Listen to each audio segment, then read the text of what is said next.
좋은 소식을 듣는다는 건 참 기쁜 일인 것 같아요. 그리고 또 축복할 수 있는 것도 너무나 행복한 일일 것 같습니다.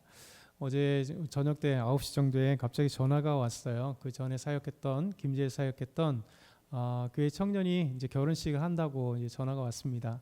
작년부터 결혼식을 이제 정했었는데 인석이 언제 전화를 하나 이렇게 했더니 소식을 계속 없어서 깜짝 놀랐습니다. 근데 안타깝게도 가고 싶어도 이제 교회 일정이 있어가지고 갈 수 없는 상황이에요. 그리고 왜 빨리 저 청첩본을 왜 안 보내냐 했더니 목사님 혹시 못 오실 걸 생각해서 이 축의금을 보낼까봐 청첩장을 안 보냅니다. 그래서 왜 그러냐?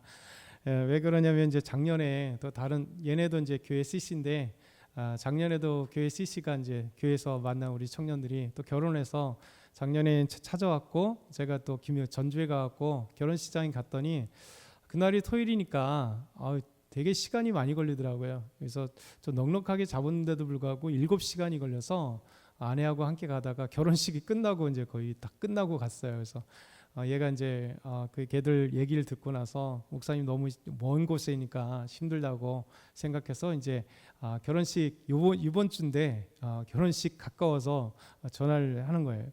그러면서 이제 얼굴 축하한다고 그러면서 이제 계속 축복하겠다 이런 얘기를 했습니다. 그러니까 이런 소식을 들으면 참 좋은 것 같아요. 그래도 비록 상황이 가지 못하는 상황이 되었지만 그래도 좋은 소식을 알고 있었고 그리고 이번 주에 또 듣게 되고 또 축복하게 되는 것 그러면서 이런 축복할 수 있다는 것 자체가 얼마나 행복하고 또 기쁜지 모르겠습니다. 오늘 말씀 보면 이제 야곱이 이제 병이 들었어요. 이 소식을 요셉이 듣게 됐고 요셉이 이제 아버지에게 손자들을 그러니까 자기 아들들을 데리고 병문안을 가게 됐습니다. 그 병문안을 가게 되었을 때 야곱이 축복하는 이야기가 오늘 본문의 말씀입니다. 오늘 말씀 첫 번째 보면 요셉은 아버지 야곱이 병이 들었다고 이제 듣게 됐고요.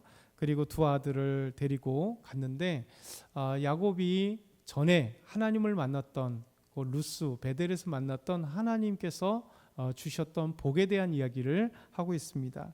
우리 1절부터 4절 한번 같이 천천히 다시 읽겠습니다. 이 일 후에 어떤 사람이 요셉에게 말하기를 내 아버지가 병들었다 하므로 그가 곧 두 아들 므낫세와 에브라임과 함께 이르니 어떤 사람이 야곱에게 말하되 내 아들 요셉이 내게 왔다 하매 이스라엘이 힘을 내어 침상에 앉아 요셉에게 이르되 이전에 가나안 땅 루스에서 전능하신 하나님이 내게 나타나사 복을 주시며 내게 이르시되 내가 너로 생육하고 번성하게 하여 내게서 많은 백성이 나게 하고 내가 이 땅을 내 후손으로 주어 영원한 소유가 되게 하리라 하셨느니라. 아멘. 사랑하는 아버지가 병들었다는 소식을 들으니 요셉은 두 아들을 데리고 아버지에게로 달려갔습니다. 그래서 이 요셉이 왔다는 소식을 듣고 아버지가 침상에서 힘을 내어서 일어나는 거예요.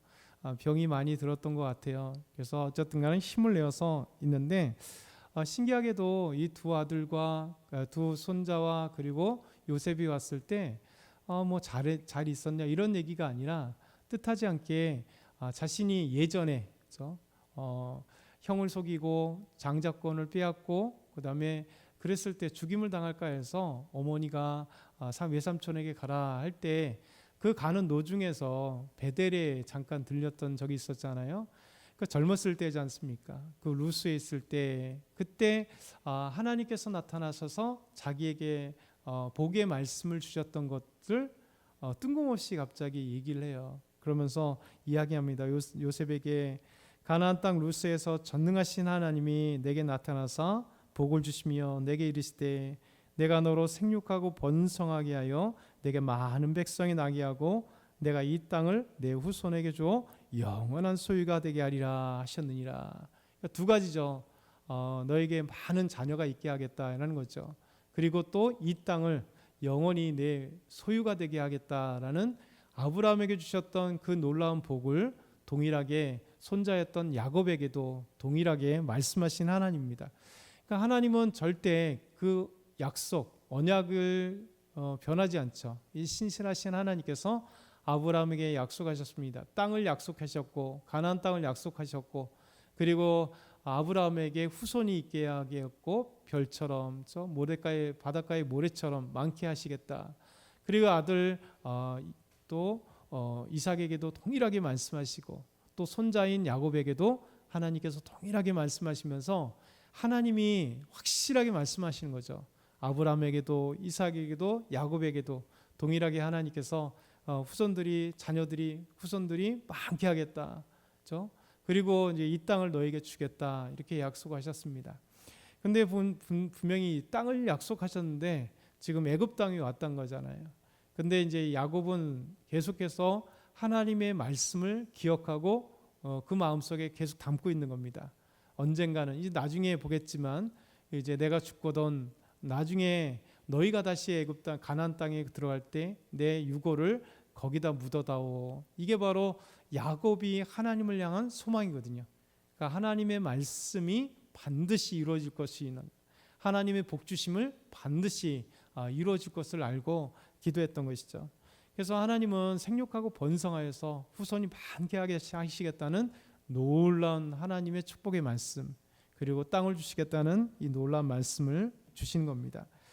그러면서 야곱은 둘째 보면 야곱은 요셉의 아들 므낫세와 에브라임에게 야곱의 아들들과 같이 내 아들이 될 거다 내 것이다 이렇게 말씀하세요. 참 특이하죠. 손자들인데 불구하고 내게 될 거라는 거예요. 다르게 얘기하면 그냥 내 아들과 같이 될 거다라는 것을 얘기합니다. 그런데 원래 므낫세와 에브라임이거든요. 그런데 요셉은 여기서 장자와 차자를 바꿉니다. 그래서 에브라임과 므낫세 나중에 이제 그 뒤에 나오지만 이게 축복할 때 이 오른손과 왼손을 오른손은 큰 자에게 왼손은 작은 자에게 이렇게 해야 되는데 이걸 어긋맞춰요. 근데 이미 이게 므낫세와 에브라임을 앞에 말씀은 요셉이 데리고 왔는데 그 다음에 오늘 말씀 5절에서 보면 에브라임과 므낫세 이름이 바뀝니다. 그 이유가 있는 거예요. 5절부터 6절 보면 내가 애굽으로 와서 내게 이르기 전에 애굽에서 내가 낳은 두 아들 에브라임과 므낫세는 내 것이라. 르우벤과 시므온처럼 내 것이 될 것이요 이들 후에 내 소생은 내 것이 될 것이며 그들의 유산은 그들의 형의 이름으로 함께 받으리라. 이렇게 말씀하세요. 이게 무슨 얘기냐면 손자지만 손자의 계보가 아니라 아들같이 하겠다는 거예요. 그래서 야곱에게는 12아들이 있었잖아요. 근데 12아들에게 각자의 지파가 되게 하시는 하나님의 은혜가 있는데요. 우리가 이스라엘은 12지파로 알잖아요. 12지파. 근데 놀랍게도 12지파는 정확하게 하면 12지파는 땅을 기업으로 받은 것이 12지파예요. 그리고 플러스 한 지파가 남아요. 그 지파는 뭐냐면 제사장의 직무를 성전을 섬기는 임무를 감당하는 레위 지파. 그러니까 야곱의 12아들 중에 레위가 있거든요. 그런데 왜 12지파가 되냐면 요셉은 한 지파에서 빠집니다. 대신해서 요셉이 빠지고 요셉의 두 아들 그러니까 야곱의 손자들에게 에브라임과 므낫세에게 한 지파씩 그러니까 야곱의 아들처럼 자기 아들처럼 지파를 형성하게 만드세요. 그래서 결국은 야곱의 12아들이 12지파가 되는데 한 아들 레위가 빠지고 왔죠. 그리고 요셉이 빠지고 그런데 대신해서 요셉의 두 아들 두 기업을 받는 거예요. 요셉은 에브라임과 므낫세가 한 지파씩 되면서 결국 두 명이 빠지는데 이 12아들이 다시 채워지는 것이죠. 이게 하나님의 놀라운 은혜예요. 그래서 야곱은 정말 요셉을 사랑했잖아요. 요셉을 사랑했는데 그 사랑의 마지막 죽기 전에 결실이 뭐냐면 가장 큰 또 주어지는 축복이 뭐냐면 이제 요셉은 빠지지만 요셉의 두 아들 손자들을 이제 자기 아들처럼 해서 나중에 12지파가 되게 하시는 하나님의 놀라운 은혜가 된다는 것이죠. 그래서 마지막 세 번째 보면 야곱은 요셉의 어머니 라헬이 베냐민을 낳다가 죽은 사실을 이야기하죠. 그래서 7절부터 11절 보면 에브라길에서 아직 에브라길의 장사가 되었다. 그렇죠? 그것은 베들레헴, 에브라스는 베들레헴이거든요. 베들레헴 가까이 가는데 그것에서 이제 죽어서 장사가 되겠다. 그랬더니 요셉에게 묻습니다. 얘들은 누구냐? 그랬더니 요셉이 놀라운 말씀을 하세요. 하나님이 여기서 내게 주신 아들들이니이다. 참 요셉은 아름답게 믿음의 고백들을 하죠. 하나님이 여기서 애굽 땅에서 내게 주신 아들들입니다. 라고 얘기를 합니다. 그러면서 그 두 아들을 이제 그들에게 이끌고 야곱 곧 이스라엘이 그들에게 입맞추면서 내가 내 얼굴을 보리라고는 생각하지 못했지만 하나님이 내게 내 자손까지 보게 한다라고 11절에 말씀하세요. 이 삶의 모든 과정들이 요셉이나 야곱이나 하나님이 함께 하셨다고, 하나님이 이끌어 주셨다고, 하나님 때문에 되었다라고 이런 고백들이 얼마나 멋있어요. 우리 삶의 고백도 이런 고백이 되는 거죠. 우리에게도 오늘 이 말씀을 보면서 하나님은 동일하게 야곱같이 하나님께서 우리에게 복 주시겠다 항상 약속하시고 성경을 통해 약속하시잖아요. 믿음의 사람들에게. 그래서 하나님은 그 말씀이 절대 변하지 않는다.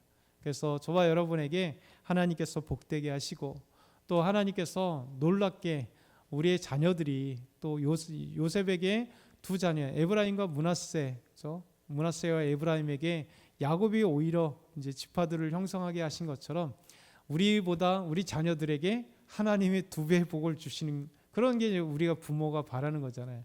그렇게 하나님께서 주시면 너무나 감사할 것이고 야곱과 요셉처럼 그들의 모든 삶의 과정이 하나님께서 내게 주신 두 아들입니다. 그렇죠? 하나님이 너희 은혜 때문에 너희에게 보게 되었다. 이런 고백들이 우리 삶 속에 오늘도 있었으면 좋겠습니다. 하나님이 오늘도 저와 여러분에게 이런 복이 넘쳐나길 소망합니다.